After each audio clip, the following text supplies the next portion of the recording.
Hello my fellow degenerates, my name is Billet and today we're going to be looking at A House in the Rift. A House in the Rift is a sandbox horror and visual novel developed by Zanith. Currently available on itch and Patreon, with the game being free unless you wish to support the developer and get early access to the releases. This is only a select game, so we're not going to be seeing it on Steam anytime soon, and hence why you can get it for free. Now I know, Honey Select ain't everyone's favourite, but I gotta say this might be a game that you want to give a chance to. And even though the game is not finished yet, there is a lot of content, and probably one of the longest AVNs I've reviewed thus far, not including games with multiple seasons of course. Before I continue, I want to say 70% of you guys are not subscribed. So if you enjoy adult visual novels and wish to see a more in-depth review like this, subscribe and stick around. And hopefully I can help you find a few games you'll enjoy and maybe avoid some of the bad ones, you know, let me suffer on your behalf. The story in House in the Rift is quite a simple premise. We're a powerful mage who gets transported to a house in the middle of a void, and now we must own our skills and figure out how to get back home. But this made it a little bit more difficult when we realised we don't have a clue how to use our powers. Yeah, we're a powerful mage, but we didn't even know we had powers. Well, let's start from the beginning.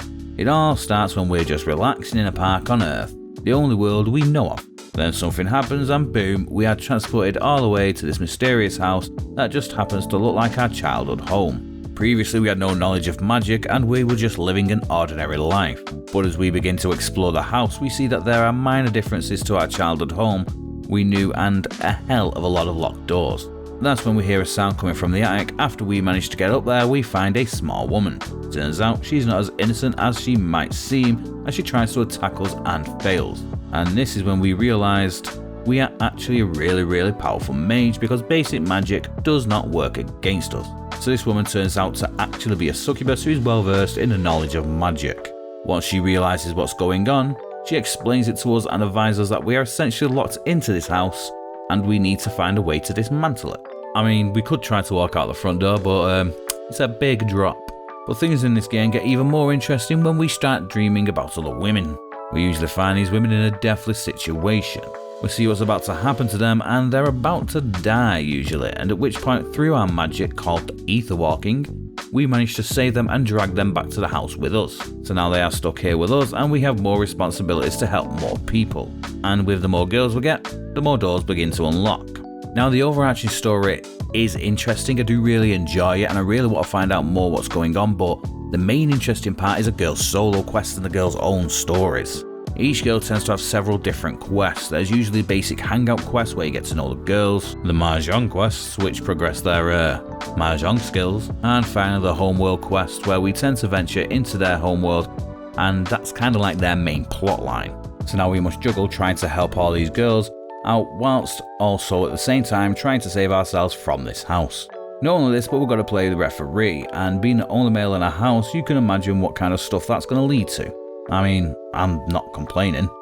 Now you may think that since this house is a creation of our own, we could just dismantle it, but that's where you'd be wrong. It turns out since we're from what is considered a lost world is a world that doesn't have magic and is not connected to any other world, that means that we must learn to use our powers and we must learn about this ether. Essentially it's the essence of magic, it's like oxygen but magic.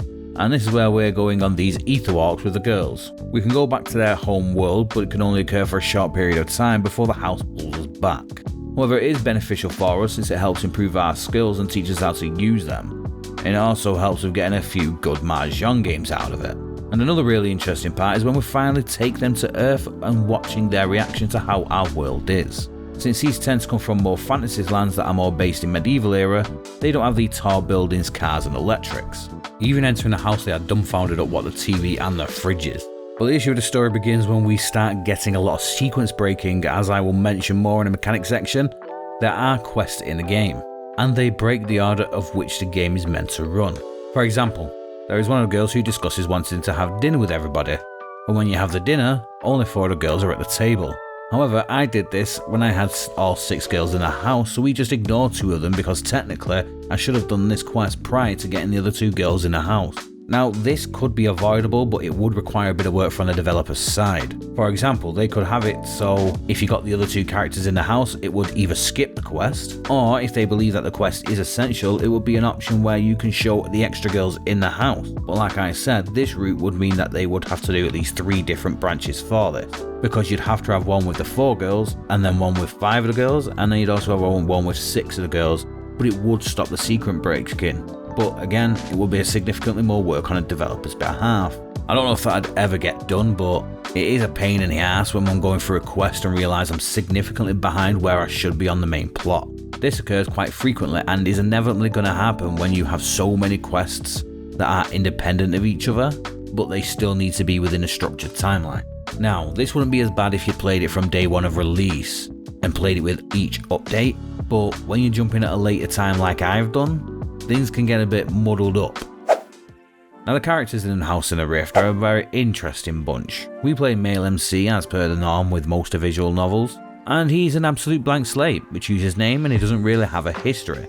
When things do come up in a story, you can choose to say, oh, I remember that TV show, or no, I've never heard of that book. So you can kind of develop the history for the character as the game progresses. But what about the girls themselves?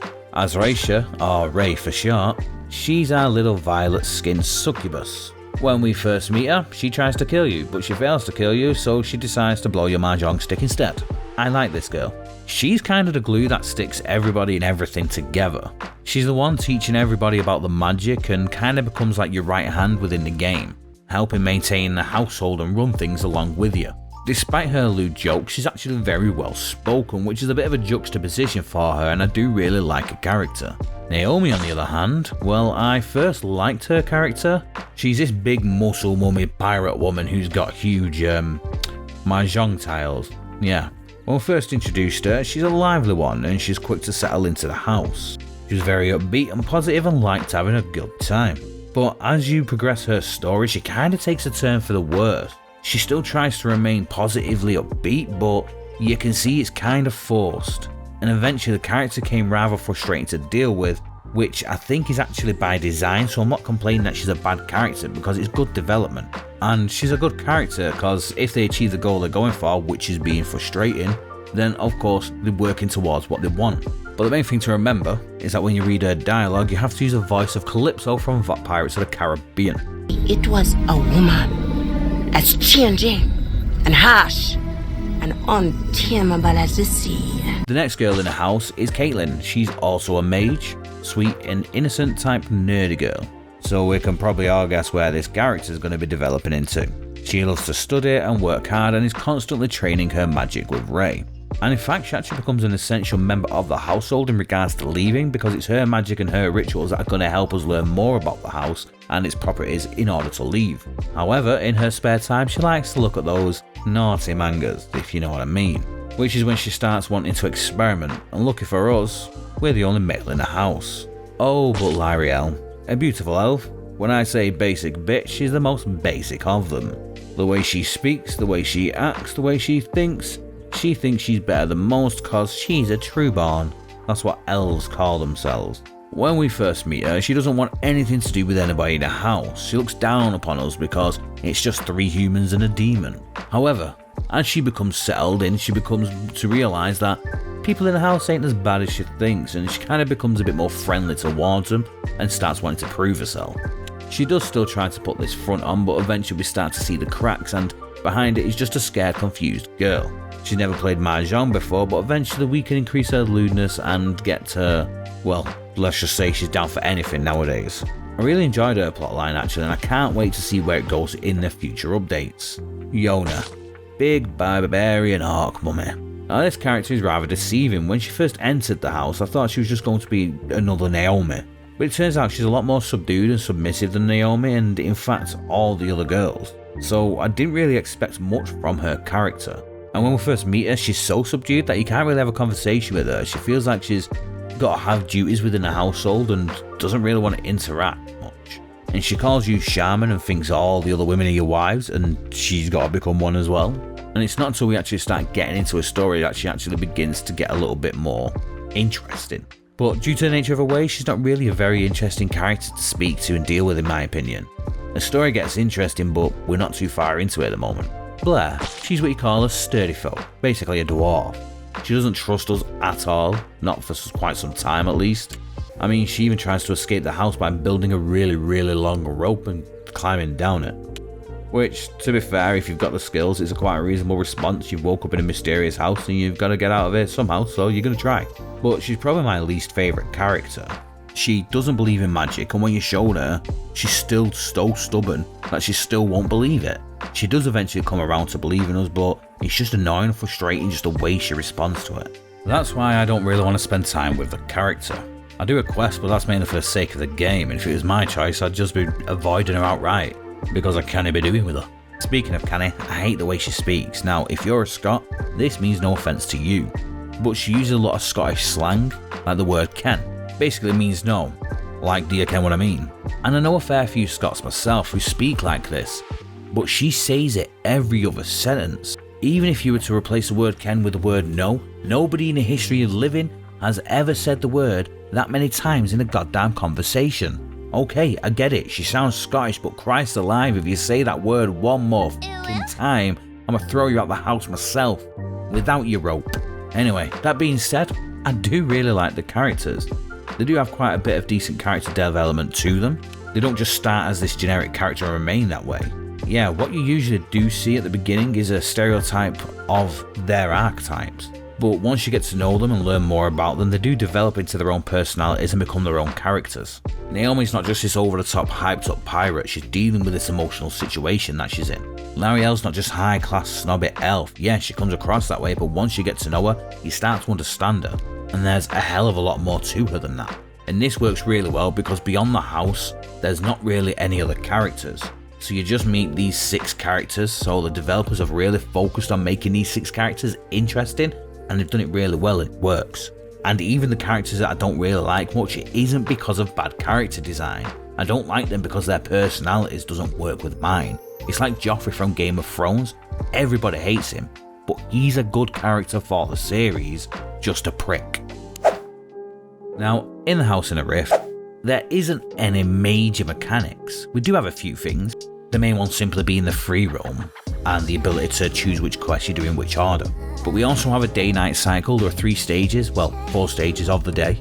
The stages being morning, afternoon, evening and night. However, the night is absolutely pointless because up until this point you can't really do anything at night unless you're going on an ether walk, which is just part of the story, so will trigger regardless of what you do. But once it's night time, you're forced back into your bedroom and you can't explore the house at night. I want to sneak around the house, but apparently there's no reason to. I want to explore to see if there's any differences, and it'd be good to have a few events that trigger only at night. It'd be fun. But the worst thing about this time cycle is how the time actually progresses. Sometimes you may need a certain ingredient to finish a quest from the fridge, or you might need some money to trigger a quest. And the way you get the money or ingredients in the game is either by searching through the fridge for the ingredient or rummaging through your wardrobe for money. Yeah, well the issue is that you might look through the fridge and not find what you're looking for, or look through the wardrobe and find like $1, if anything, and that takes up an entire time slot. It's absolutely ridiculous. Who's looking through the goddamn fridge for food for like 4 hours or rummaging through a wardrobe for 4 hours? It's a joke. Honestly, I think I finished the game on like day 200 or something. And most of that was time spent on digging for money because I wanted to go on dates with Ray, goddammit. And most of the quests have to be completed at a certain time. For example, you might need to meet a character in the living room in the afternoon, and they may only be in that living room in the afternoon 1 day a week, so you have to wait for that day to do the quest. Now, you sometimes can find a character in the house and tell them to move to a certain location to trigger the quest, like tell them to go watch TV or go clean the library, but not every time. And also, if you have 2 quests that are in a location in the afternoon, you may go to that location and activate the other quests that you didn't intend to.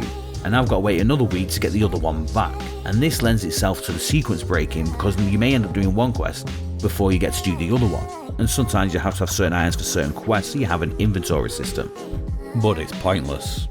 You'll find gym clothes so you can work out, and you'll find ingredients that go into your inventory, and you find alcohol that you can use when you talk to Naomi. But the inventory system itself is absolutely pointless. It'll just let you know when you've got how much money you've got, or if you've got some alcohol or ingredients. This information could just literally be put in a little side panel in your statistics section. There's no point in having a full inventory system when you're never really going to use it, because when you do find something that goes in your inventory, it just stays there barring the money or alcohol. I mean, it doesn't really harm the game, but when I first saw it, I thought it would be used for something a bit more interesting. However, it just turns out to be useless. And the next mechanic is the point system that the girls have for intimacy and one for lewdness. So now, I never run into any intimacy issues. At no point in the game did it say intimacy isn't high enough, but a few times it said that the lewdness weren't high enough to do something, so you have to increase the girls' lewdness. However, with intimacy, I'm not too sure what role this plays, because as you talk to them and do their quests, the intimacy will go up anyway to its current limit, and at no point did the game advise me that I wasn't high enough to do something due to their intimacy. So I will be honest when I'm saying I'm not entirely sure what this statistic affects. And finally, we do have a single minigame where we have to brew potions. It's not really much, but it's something. However, I believe this was added in one of the most latest updates, and this makes me think that we're going to be getting a few more mini games in the future. But either way, it doesn't bother me because the game works with or without them, and I don't want them to flood it with too much and them just getting away, because I know some games have so many mini games and people just get sick of them. A House in a Rift is a Honey Select game. Now, the thing with Honey Select games is that they can be very hit or miss, but A House in the Rift hits. It looks great, and clearly developers know how to use the software to make a good looking render and character. Although I will say, I feel Naomi looks weird. This is simply because Honey Select doesn't do great with dark skinned people most of the time. Honey Select tends to have the smaller Asian looking characters, and putting one of those faces on a strong large body with darker skin, it just looks odd. I eventually got used to it, but her face just does not match her body. It reminds me of that guy who has a baby face but looks like a brick shithouse. I believe he's on TikTok. Other than that though, I think the characters do look great, and the render themselves do vary in style. Sometimes it will simply just be the character placed upon a backdrop, and then sometimes it will be a full render. This depends on the situation. Sometimes the character will approach to talk to you, and this can happen anywhere in a house. So rather than just a full screen render, it uses the character on your current backdrop. But when it does, the characters still look good on the backdrop and they fit into it nicely. And then there are the full renders that look great as well. The UI is simple and easy enough to navigate. The date and time is shown at the top of the screen, as well as any necessary UI elements.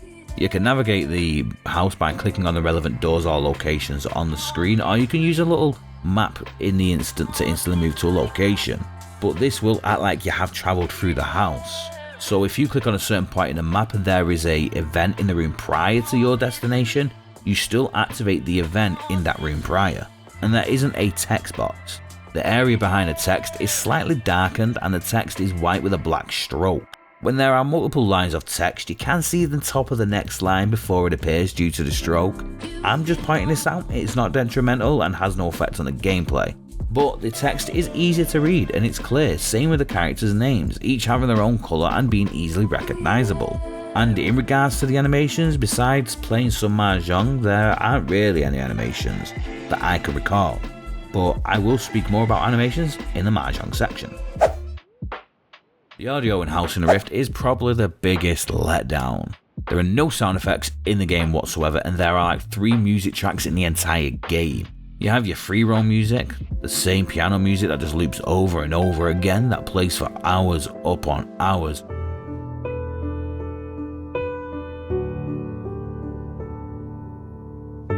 You have the Mahjong scene music and the tense music.